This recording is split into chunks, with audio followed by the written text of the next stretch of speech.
Hey guys, Justin here. Welcome to the new home of my C-Fix guides and soon-to-be B-Fix guides on the Maconi Setup Shop channel. Thanks a lot for them for giving me a place to put these videos and helping me out along the way. This Darlington qualifying lap for sure is going to be a second lap hot lap, so I'm going to skip ahead to just before we start the hot lap and then we'll get right into it.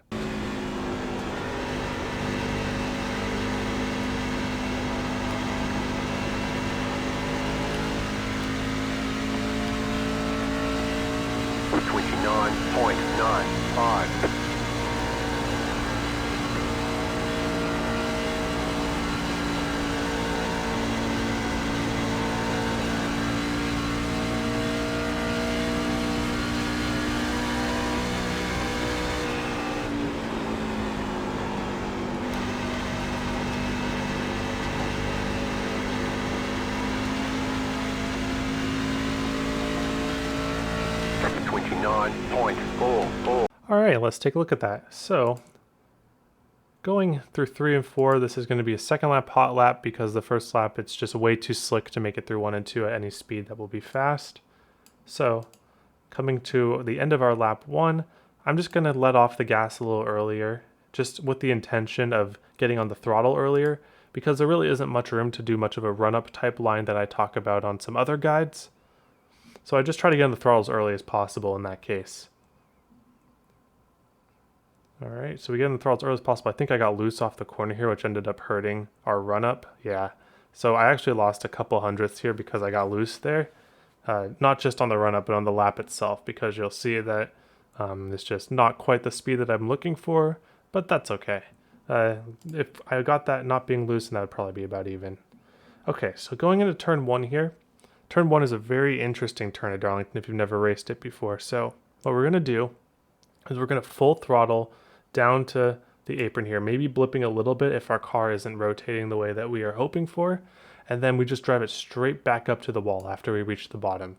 Now, it's very important that we get as wide of an angle as possible, because the more narrow that we approach this right here, the quicker we get up to the wall. We don't want to be up to the wall for that long.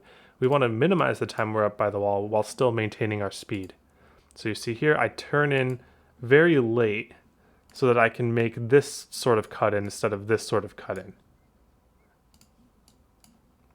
So now, as I get up to the wall here, I'm still full throttle, Actually, sorry, I forgot to check. Okay, yeah, so it looks like I breathed the throttle a little bit just to help the car turn into the bottom, but then once I started driving back up the hill, now I'm full throttle again. I think in a perfect world, I would be mostly full throttle that whole way, but it's all about really crazy timing windows, and I'm just trying to give you guys the idea of what to look for, and this is probably a little more realistic of what you'll actually be experiencing. So now we bring it up right by the wall, as close to the wall as possible, and we want to just keep it here for about as long as, no, honestly, I don't use markers for this, so I start coming off the wall. It looks like right before these Goodyear wall markings. So the thing that we're looking for when we are coming off the wall and exiting 2 is the same thing as when we're entering. We want to make as straight of an exit as possible so that we don't have to turn the car and we don't have to slow down the car as much, because this is one of the most narrow exits in NASCAR. And when we have speed like this, it's all about angle and momentum. So you see here, I'm trying to wait until the very last second to make my turn down. I could have been all the way down at the bottom already if I wanted to, but what happens if I'm down there at this point? Then I have to wait, and then throttle up. As opposed to, from this angle down, if I wait, then throttle up earlier and cut down and make a straighter line exit. All right, so we see, because of how late we apex, look at how late we reach the bottom. We reach the bottom pretty much on corner exit. There's not much more turn left when we reach the bottom. One of the biggest mistakes people make in Darlington is being scared of not making the corner exit, so they get to the bottom like right here. And when they do that, they're like, okay, now I know that I can throttle up, right? Well, they throttle up and then they realize that they still have a third of the corner to go, and boom, they're in the wall. And then the only alternative is to be on the bottom and say, okay, I gotta wait, slow, and then go. So 1 and 2, regardless of the race or the qualifying, it is super important to wait until the last second to make your exit so that you can make it as straight as possible and keep up as much momentum as possible, because this is a long straightaway and this is one that you'll want momentum on. And so at the end of the day, wasn't perfect, but we get a good 3 and 4 here, and I'll show you what we did for 3 and 4. So first off, we don't dump all the throttle at once. I'm going to go for the bottom lane here. I think that while the top lane is really good, I think that while we can burn tires on a hot lap and just push as hard as possible, I think the bottom is going to be the way to go for hot lap. So I back it off to half first, and then I get a brake drag going.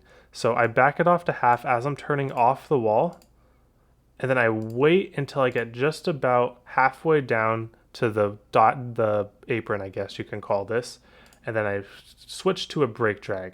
And now what am I looking for in this brake drag? I'm looking for the car to just stay at the bottom. I don't want it to slide up. If it was sliding up, I would add more brake to it. If my car started going up towards the wall, I'd have to add a little more brake to it. And then if my car was about to hit the apron or something, then maybe I would back off the brakes a little bit. So I'm holding the brake, and then I'm waiting until the point where the car feels completely neutral. So it's not sliding up to the wall, and it's just about wanting to come down the track, but not quite yet. And then between that timing, that's when I can just pick up the throttle to about 3/4, and the car is actually going to get a little loose here. And I'm just kind of wheeling it, letting it slide up to the wall. This isn't good for tires, so don't take this advice for a long run. But I can let the car slide up to the wall gradually and just keep up its momentum. Just use as much wheel as possible to keep it off. And we're able to get a good run out of the corner too. So let's take a look at that one more time without any pausing. So we get to the corner.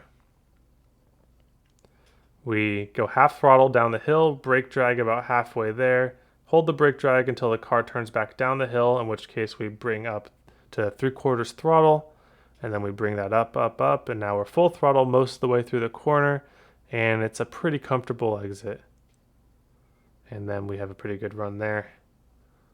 So yeah, most of the time I lost was in 1 and 2, but we basically went over what was the issues with 1 and 2 and why it's so difficult to hit to begin with. So with that being said, I have a couple tips for long run, so let's look at those. So some notes about long run here. I have a couple things I found got different with the car as the race went on, or as the run went on. So the first thing is that it took more off throttle to get off the wall in turns 1 and 2. So we talked about in the qualifying of wanting to stay up by the wall until the perfect moment. That perfect moment doesn't really change throughout the whole race, because you still want that angle to where you can make the exit as straight as possible so you can carry as much speed as possible. But what changes is the amount of getting off the throttle that is required for your car to get off the wall. So you'll see here, as the run goes on, I might have to slow down even more in that moment just to get the car pointed in the right direction. And the second thing is the line in 3 and 4. So there are some big pitfalls in 3 and 4. It's very inviting to punch the throttle earlier than you may want to, but that is how you destroy your tires here at Martinsville. So there are 2 lines that I found to be pretty viable, one more than the other as the run went on, but the first one is the bottom line in 3 and 4. I think that the bottom line in 3 and 4 is very good, especially in the short run, but it is also very inviting to burn your right front off, because when you take the bottom in 3 and 4, you can throttle up pretty early and let the car slide up, but it doesn't really get you much to do that, and you're just leaning on the right front the entire time. The other line in 3 and 4 that I like to use is entering right by the wall and kind of running as close to the wall as I'm comfortable doing. And I'm not the best wall ripper in the world. I think there are people that can run inches from the wall and make a lot better use of it than I can. But what is really good about the outside in 3 and 4, especially as the run goes on, is that you can take the 3 and 4 really early and really easy, kind of just ease your way by the wall into the corner, and then the run that you get just by being able to get on the throttle that much earlier completely negates any time that the bottom would get on entry. So I think it's all situationally different. So if you're defending somebody, maybe running the bottom, but if you're running the top, then that means you can maybe make up a little more lap time. And you can always just aero block people in these trucks, of course. So other than that, I think 1 and 2, the line just stays the same, like I said before. And then 3 and 4, what you're going to have to do is back up your corners more as the tires wear. I think that they'll naturally take care of itself if you choose that higher line. But you see here in 1 and 2, as I slide up to the wall, I'm still trying to make as straight of an exit as possible. I think with tires here, you're always going to want 4. I think maybe if there's a run with more than like 4 or 5 laps on the tires, I think you're going to want 4 tires. 2 tires is not going to work here, in my opinion. But other than that, if anyone has any questions, feel free to leave them in the comments below, and I'll try to go through and answer them all. Alright, awesome. Thank you all for watching. Hope you all have a wonderful day, and I hope to see you all on the track.